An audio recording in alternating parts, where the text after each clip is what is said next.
في لحظة هتغمض وتفتح وتلاقي نفسك في عالم تاني. انت ما عدتش دلوقتي من أهل الدنيا، وما عدتش عارف هو انت في حلم ولا كنت في الحياة في حلم. كل اللي ماتوا ورحلوا عننا عاشوا اللحظة دي وحسوا بيها. هتعرف وقتها مقدار الغفلة اللي كنا عايشين فيها. هتعرف ساعتها قد ايه حقارة الدنيا وسرعة زوالها. هتعرف ان حياتك كلها كانت يدوب مرحلة.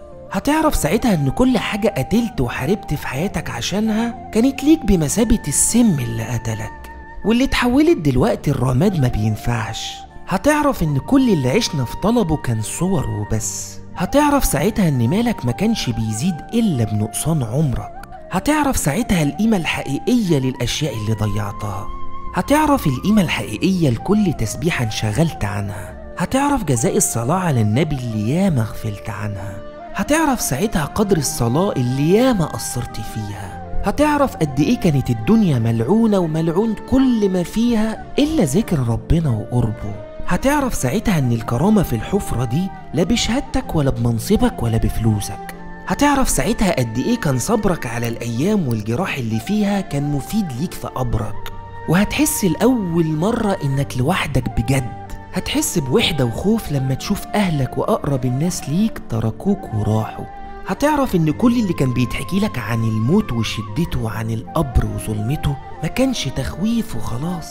فتصور خوفك وانهيار أعصابك في اللحظة دي وضعفك. كل ده هيحل بيك في الحفرة دي.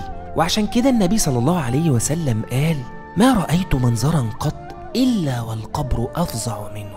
هتعرف ساعتها إن المعنى الحقيقي للراحة هي الراحة في الحفرة دي وبس، وإن الجهل الحقيقي إنك تكد وتشقى لأجل دنيا ومستقبل مهما طال فمقاله الحفرة ضيقة، وإن الغفلة الحقيقية هو إنك تنشغل عن ده وبس. فكلف نفسك الصبر على الطاعة يوم بعد يوم، والحق صحح وضعك وجاهد بالصبر على صلاتك، واوعى تنشغل عنها مهما كان، فهي الوحيدة اللي ممكن تخلصك في الموقف ده.